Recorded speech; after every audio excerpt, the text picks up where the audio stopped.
this idea and this notion that you can be anything you want, and you can accomplish anything you want, right? We hear that. You've heard that from the time you were little boys. You hear that now. You're already incredibly accomplished. You can win an NBA championship, MVP of the league. You could become president.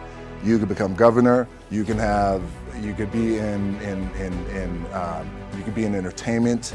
You could do Charles, and you could do Shaq. You could do that. You could do whatever you want to do. You guys know that. The thing that has worked for me is to remember the hard times.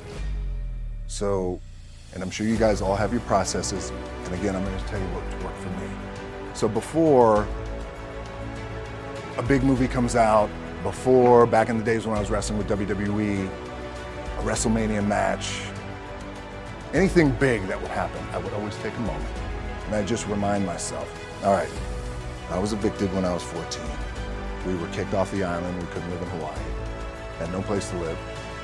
A lot of shit happened then when I moved to Nashville. I was arrested multiple times by the time I was 16 years old. Like, I remember that. If I were playing on this team, which my skills are, what's that term? Oh, the shits. So I would play. But before I lace up, before I get on the court, before I play in these big games, before I go to the Staples Center, where history is there, those are historic walls there at the Staples Center. I would remember that, and it allows me then to be present in the moment and understand, holy shit, the stuff I have around me right now, this is the shit that I dreamed of when I was a kid. I am here. I played for University of Miami, played for great teams. Warren Sapp, Ray Lewis, they were my teammates. They were balling. Warren Sapp was playing tight end at that time. I was starting defensive tackle. Yeah. They moved him over to D-line. And he looked at me, he's like, yo, dude, I'm gonna take your spot. I said, you ain't taking nothing. Don't take your spot. We battled, and he took my spot. And you can imagine how that fucked with me, because there goes my opportunity. He went in, switched to defensive tackle, lit the world on fire. Well, what that did, it crushed me, it crushed my dreams. I had a piss poor senior year, zero production, no NFL, no combine invite, nothing. Finally went to the CFL, Calgary Stampeders, making $250 a week Canadian. I had to send that shit home to my wife at that time. Had no money. So I remember that.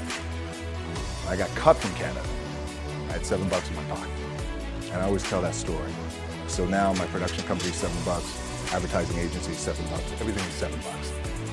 I always remember that. What helps me is to keep the hard times in the front of my mind. This allows me to go into these big moments that I've worked my ass off, and you guys have worked your ass off. It allows me to go into these big moments with a different perspective. What it also does for me, and again, this is what works for me. Like, I keep my back, excuse my language, my back is up against this motherfucker. Every day, it's against this fucking wall. Excuse my language. But it's up against this motherfucker because it's what I believe in. And when my back is against this motherfucker, then there's nowhere to go. But that way. That's it. So I feel like this could be something, an ideology and mindset that could help you. Could, if you look at it that way. Because you made it already. We made it. We're successful boys, and we're lucky boys to be where we're at. Well, you guys made it. Everybody's rich in the room. Nobody's gonna get evicted anymore. Anything you got, there's no more money problems, right? You got a lot of hands out now. Are you gonna get a little bit? Can I get a little bit? Right, that happens. But when you make it, for me, I need this. I need this. So every day, my back is up against this motherfucker, and this is how I operate. Now, doesn't mean you don't smile, doesn't mean you don't laugh and joke, right? You're happy, I'm a happy guy. But when it comes to business, and when it comes to executing, it's up against this. And I gotta go that way. And I don't give a fuck who is in front of me. They're not gonna stop me. I feel like for me, it feels seamless because you prepared for so long, but it's just like you guys prepping for a game. That's the fun part. that's where it's like, fuck, it's fun, man. People are paying their hard-earned dollars to come see you. They're cheering, they're going bananas, they're booing the shit out of you or on the road. That's fun. That's what you live for. I mean, that's the juice right there. The prep is where the character's made. And I just don't mean the character I play, I mean the character in here.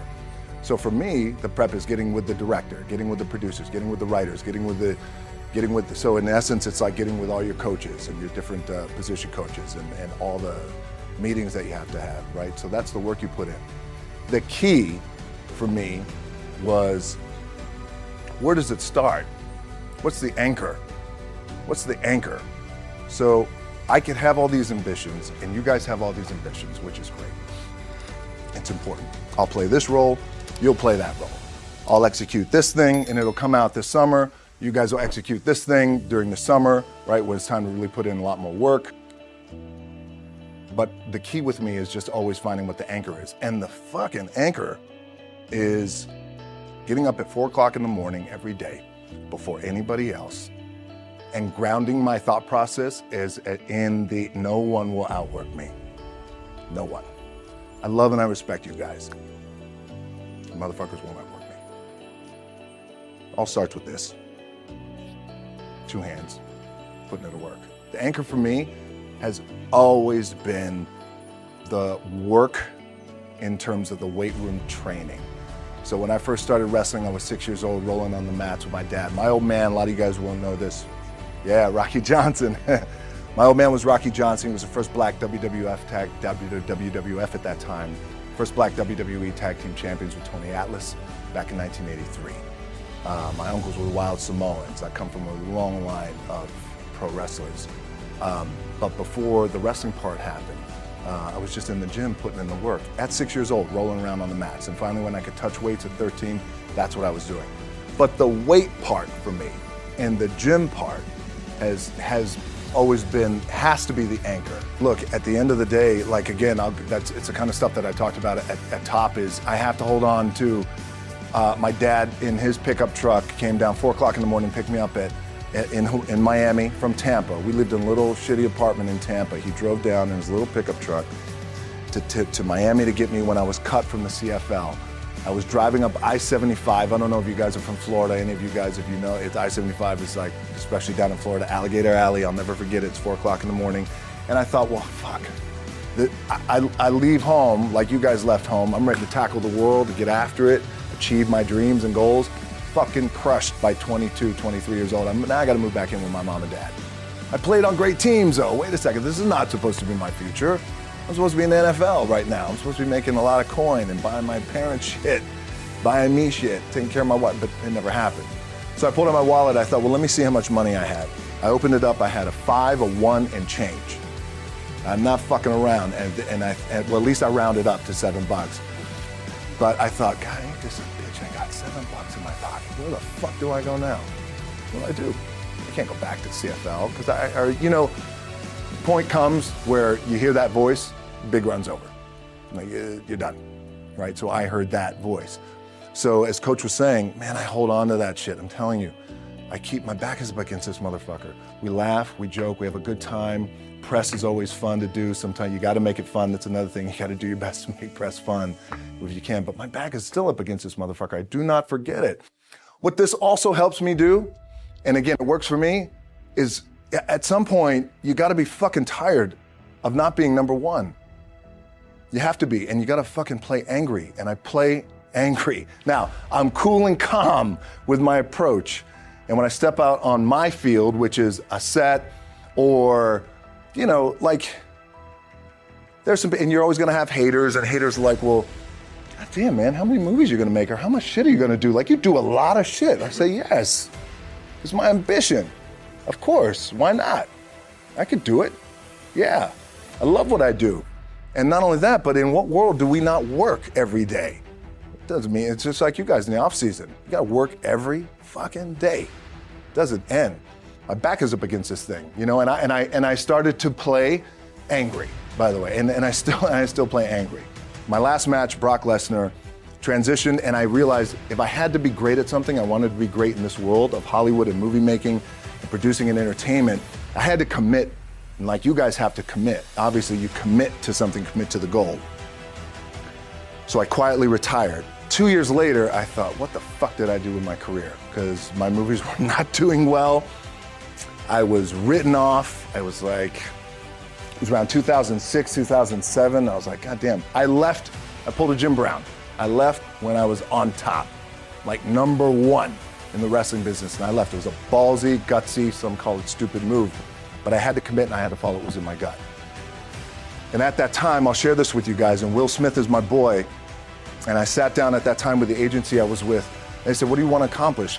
I said, I want to accomplish the world. I want the world, and I want Will Smith's career, and I said, and I mean this respectfully because I know he's here at this agency with us, I want to do it bigger and better.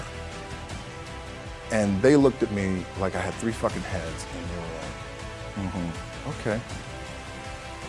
But I still stayed focused, and I still had still put in the hard work with my 2 hands, and that's it. And that's what it comes down to with you guys. One of the keys is, remember where you came from, keep that shit in the front of your mind, and when shit goes bad and it goes sideways, a lot of shit does, you're getting booed out of the fucking building, or you're coming through this injury, or people are writing you off, oh, you guys ain't gonna fucking make it, any of that shit.